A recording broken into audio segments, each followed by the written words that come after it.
She fired me at noon. I took her company by nightfall. You're finished here. The words landed cleanly, almost politely, as if they weren't detonating my life.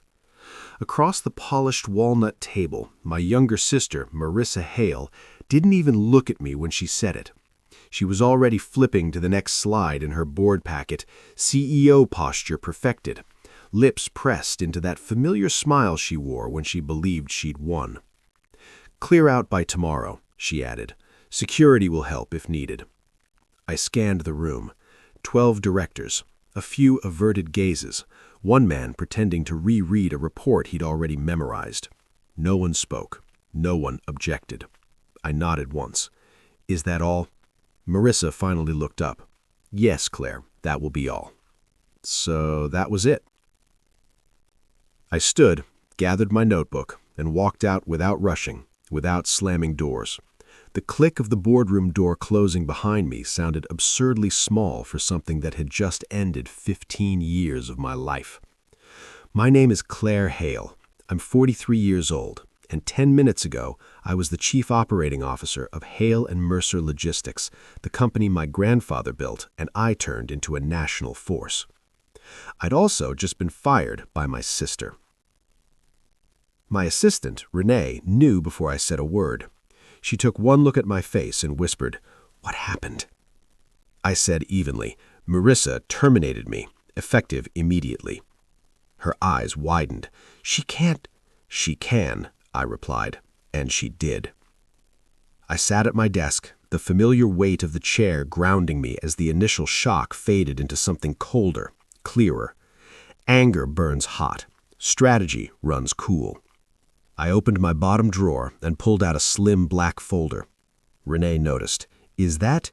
"Yes," I said, "the contingency." 5 years earlier, when rumors of succession started circulating and my father began openly grooming Marissa despite her thin resume, I quietly created Hale Strategic Services, LLC. On paper, it was a consulting arm. In reality, it was my lifeboat. Every major client contract signed through my LLC, Hale and Mercer merely the fulfillment partner. The board approved it, my father signed it, no one read past the revenue projections. Except me. The next morning, I arrived early to pack. No audience, no whispers. Halfway through boxing framed awards Marissa never earned, my phone rang.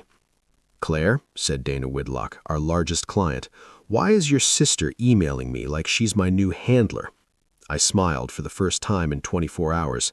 "Because she doesn't understand the contracts." Silence. Then, "Our agreement is with you. With your firm." "That's correct." "Well, good," Dana said, relieved, "because we're not going anywhere without you." By 9 a.m., 4 more calls came in. By 9:30, Marissa called. "Where are the contracts, and why are clients refusing to speak to me?" I said calmly, "They're exactly where they've always been, under my company's name." Her breathing sharpened. "What are you talking about?" "Hale Strategic Services owns the client relationships. Hale and Mercer just executed the work." "That's impossible." "No," I corrected gently, "it's meticulous." By noon, my assistant had quit to join me. By sunset, 8 senior managers followed. By midnight, 82% of Hale and Mercer's revenue had legally walked out the door, without breaching a single clause. I wasn't stealing anything. I was reclaiming what I built. The board demanded an emergency meeting. I declined. They sent lawyers. Mine sent contracts. By the end of the week, the same people who let my sister fire me were begging my company to save theirs. The offer was generous. The counteroffer was surgical. We settled on a 3-year partnership. Hale and Mercer became my client. Marissa remained CEO in title, forced to explain to her staff why her sister's company now controlled the company's lifeline. She didn't speak to me for months. 6 months later, my company occupied a renovated brick headquarters downtown. 35 employees, 7 new enterprise clients, revenue north of $40 million. That's when my father asked to meet. "You outplayed us," he admitted quietly over steak. "I should have backed you years ago." "I didn't want to win. I wanted security. He nodded. The board wants you back, as CEO. And Marissa? Marketing, where she belongs. I laughed softly. That depends. On what? On whether she's ready to stop seeing me as competition and start seeing me as family. I never planned to burn down the empire. I planned to survive it. Marissa tried to erase me. Instead, she set me free. And sometimes the most satisfying victory isn't revenge, it's building something so strong that the people who doubted you have no choice but to depend on it. The boardroom hadn't changed. Same walnut table, same city skyline behind the glass, same seats where I'd once been praised in private and ignored in public. What had changed was who needed whom. When I walked in, conversations died instantly. 12 board members, 2 lawyers, 1 empty chair at the head of the table. Marissa's chair. She arrived last. Perfectly tailored suit, perfect posture, eyes sharp with exhaustion she couldn't quite conceal. She didn't look at me as she took her seat. The chairman cleared his throat. We're here to discuss the future leadership of Hale and Mercer. No preamble, no niceties. Good. Before we begin, Marissa said suddenly, standing, I want it on record that my sister deliberately engineered a hostile takeover using insider knowledge. Every eye turned to me. I didn't stand. I engineered continuity, I said evenly. Your company didn't collapse because I prepared. It collapsed because you removed the person holding it together. Murmurs rippled around the table. The CFO spoke next, voice tight. Since Claire's departure, we've lost 6 secondary clients, vendor confidence has dropped, and our credit line is under review. Marissa snapped. That's because she poisoned the market against us. I finally looked at her. No, I said quietly.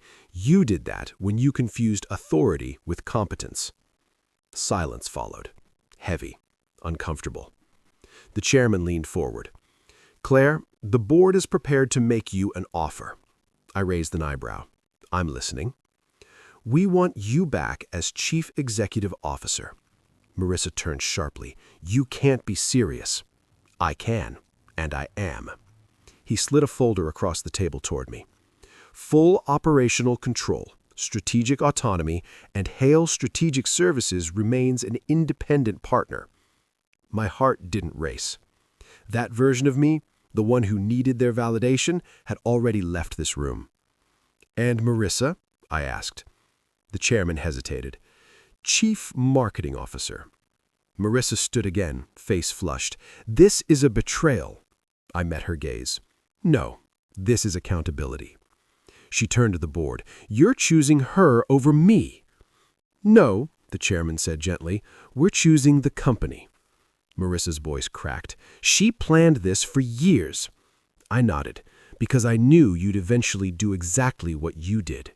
Her eyes burned. You humiliated me. I survived you.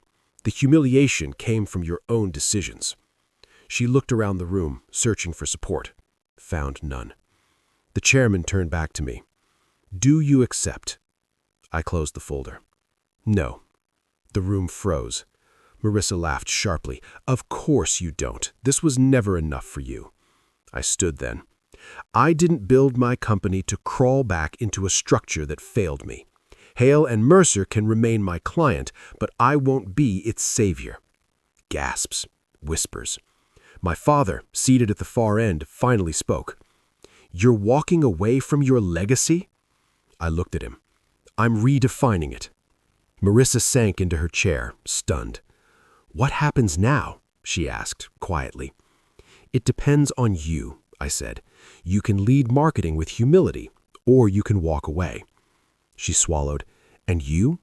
I smiled, soft, unthreatening, final. I already won. 3 months later, Hale and Mercer stabilized under new governance. 6 months later, Marissa resigned. 1 year later, Hale Strategic Services acquired 2 regional competitors and expanded internationally. I never returned to that boardroom. I didn't need to, because the greatest revenge wasn't taking her seat. It was building a future where I never needed permission again. The silence from Marissa Hale didn't last. It never does with people who've spent their entire lives believing power is their birthright.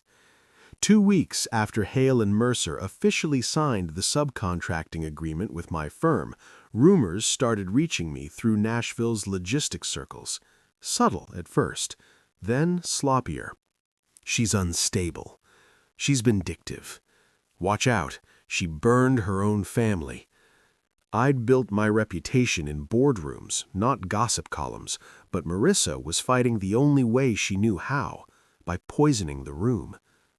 "Let her talk," Jordan Reeves, my operations director, said during one late-night strategy meeting. "We're delivering results. That's what clients remember." He was right. But Marissa wasn't done. The first real blow came disguised as paperwork. My attorney, Elaine Porter, walked into my office one morning holding a thick envelope like it was radioactive. "She's filing a fiduciary breach claim," Elaine said, "alleging you intentionally structured your LLC to sabotage Hale and Mercer." I leaned back, hands folded. "And?" she asked. "And it's weak," she admitted, "but it's loud. She's trying to scare your clients." Right on cue, my phone rang. Unknown number. "Claire," said a man I recognized immediately. Robert Finch, a board member who'd once praised my operational brilliance while voting against me. "This situation is destabilizing." "Funny," I replied. "Revenue is up, clients are happy, staff turnover is down. Sounds stable to me." He sighed. "Marissa feels betrayed." "So did I said. "The difference is, I prepared." The lawsuit didn't go far. Within days, 2 board members quietly withdrew support, unwilling to testify against contracts they'd personally approved. The case dissolved into an embarrassing footnote. Marissa lost again, and this time she took it personally. She showed up unannounced on a Tuesday morning. No assistants, no lawyers, just her, standing in the lobby of my office like she'd wandered into the wrong life. "Tell your receptionist I'm not leaving until you see me," she said, loudly enough for half the floor to hear. I did, against my better judgment. She walked into my office and looked around slowly. Exposed brick, glass walls, employees working with purpose instead of fear. "This used to be mine," she said. "No," I corrected. "It used to be Dad's. You just sat in the chair." Her jaw tightened. "You planned this," she accused. "You waited for me to slip." "I waited for you to show me who you were," I said calmly. "You fired me without reading a single contract. That's not strategy, that's arrogance." She laughed bitterly. "You always had to win." "No," I said. "I had to survive." That stopped her. For the first time, she looked uncertain. "You don't understand what this did to me," Marissa said quietly. "They don't respect me anymore."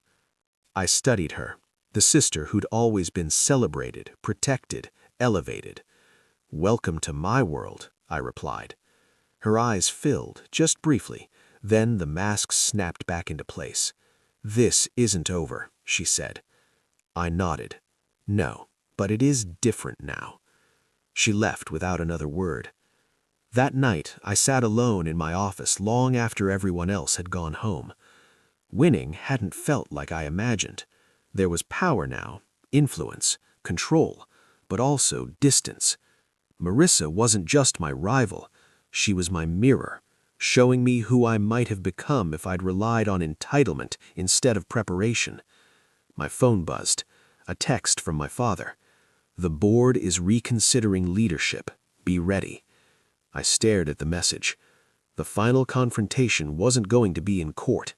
It was going to be in the one place we'd both been shaped and broken, the boardroom.